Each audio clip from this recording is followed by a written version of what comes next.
The man informs him that he won't be around much due to his responsibilities, which basically leaves Yu stuck alone with the 3 girls.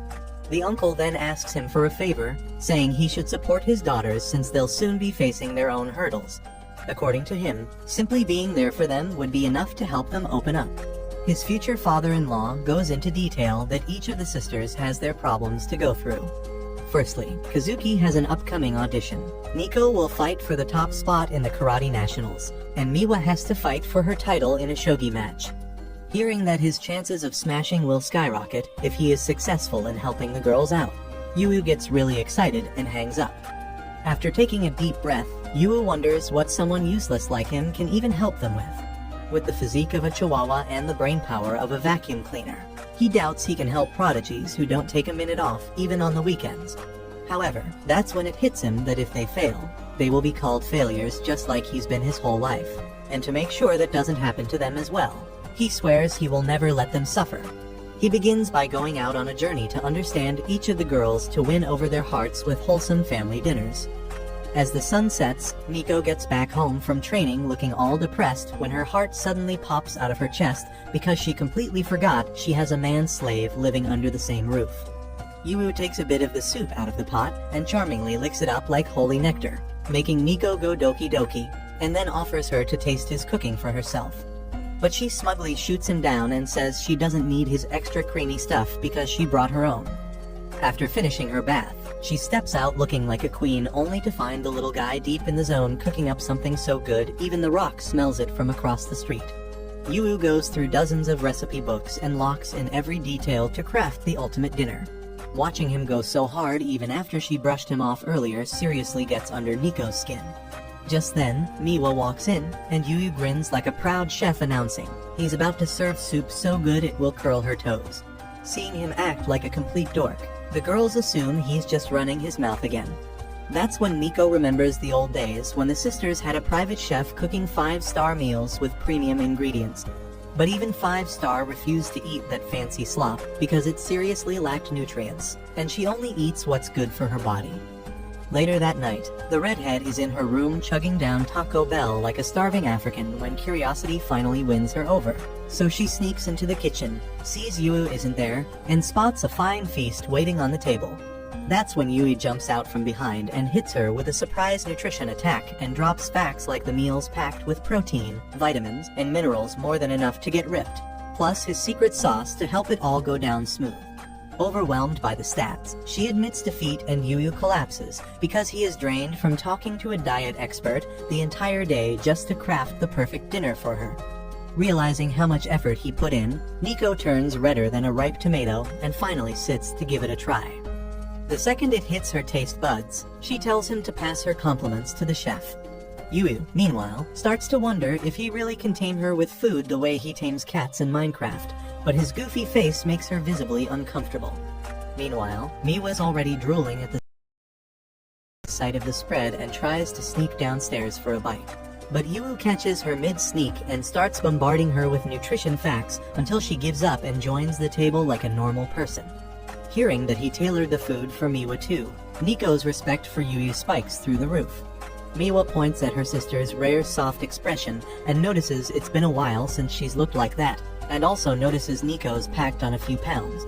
Nico snaps back that Miwa's not exactly model material herself, but Miwa just laughs because all the goods go up top while the rest fuels her galaxy brain.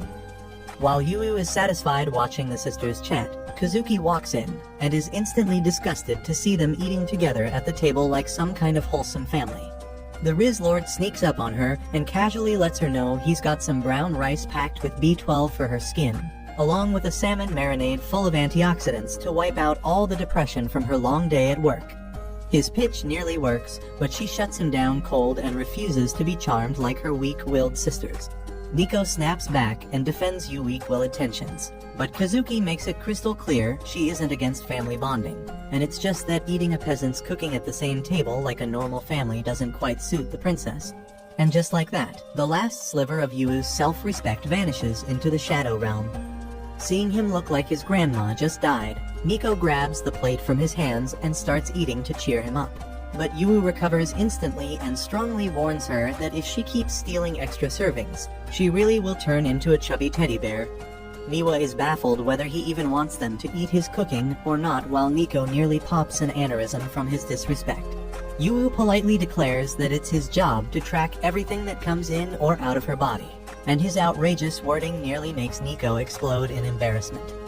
3 days have passed since Yu moved in with the Mikadono sisters, but despite his tireless efforts, Kazuki still refuses to touch anything made by his filthy hands. Recalling their father's order to help the girls reach their full potential, Yu channels his inner Lelouch and makes a plan A. During break time, high-pitched squeals echo through the halls as a crowd of girls swarms Kazuki-senpai like moths, showering her with bottom-tier praise. Yu's jaw hits the floor at how wildly popular she is, but he braces for impact and waves hello at the pack with a big smile.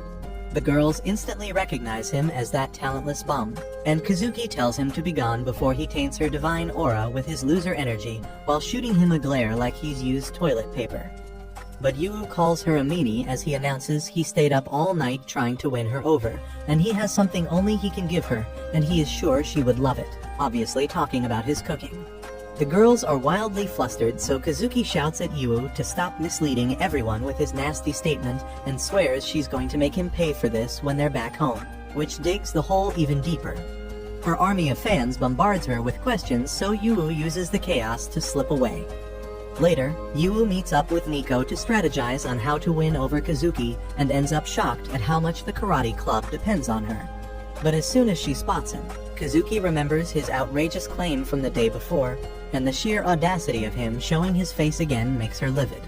Her devoted simps instantly question who this fool thinks he is calling her by her first name so casually, but one look at the Demon Queen sends them running. Yu quickly realizes he won't make it out in one piece if he keeps this up, so Miwa is officially the only card he has left to play. Elsewhere in the school, Miwa is busy playing shogi on her phone when she hears her classmates struggling over a problem. She does some quick math and bluntly says they must really be deficient in brain cells if they can't even solve something that easy. As expected, the girls make a quick exit with their last shred of respect intact, and Yui watches them on their way out. He walks into class, but after sensing Miwa's completely different mood at school, he tones down his excitement. Yu politely invites her to join him for lunch in the cafeteria, but she tells him to get lost. When Miwa realizes he won't give up, she power walks out of class, and he keeps following her around the school. He stubbornly chases her even after she insists he leave her alone, and before they know it, she's laughing happily as she runs away like it's a game of tag. After playing around, the obviously not athletic duo pants like dogs with asthma, and he points out that she seems like the silent kid in class. Hearing that, she confesses that the low-wit conversations of average high school girls are too hard to relate to because she is one of the royals. When Yu says he can relate, she stares in raw confusion at how that's even possible. Sitting down with peak confidence, he says he's also pretty royal, or rather royally short, intellectually disabled, and a royal failure despite the charming looks he inherited from his amazing mother. He tries to explain to her that being different is not really a bad thing, and in the middle of his motivational TED Talk, Yu forgets what he was even talking about, which really gets on Miwa's nerves. But after roasting him for a bit, she calls him a baka, her little baka. While eating lunch, Yu tells Miwa he's looking for a way to win Kazuki over because he's running out of straws to grasp. So she tells him that when she was 3, she saw her sister really happy when their mother made a meal special just for her. But that's pretty much all she remembers, which leaves Yu utterly shocked because his goldfish brain can't even remember what he did 5 minutes ago. But with that one clue, he gets back into the kitchen and starts theorizing what dishes her mom used to make for her. Just then, Kazuki appears from behind, looking like a zombie, and when he asks her a question, she falls with a heavy thud because she has a really bad fever. Later in her room, the princess argues it really wasn't a big deal, and that she was just tired. But Miwa gets third-degree burns just touching her forehead, and Nico tries to slap a cooling pad on her while the stubborn sister fights back. That's when Yu shows up with a bowl of porridge, which makes her so angry she throws all of them out before crying alone in bed over her frail body. Yu realizes she knows how easily she gets sick and still continues her rehearsals without fail. He leaves the porridge at her door, but after the second time she sends it back, He barges into the ungrateful gremlin's room and gets chewed out by her. But on her way to kick him out, her knees give out, and she falls in slow motion while he just stands there ready to become her human cushion. She then asks him why he won't leave her alone, and Yu fires back that he wants her to get well soon so she doesn't miss rehearsals, and even offers to give her private classes. Kazuki seriously doubts his skills, but he brags that he debuted when he was 2 and asserts dominance as her senpai with 4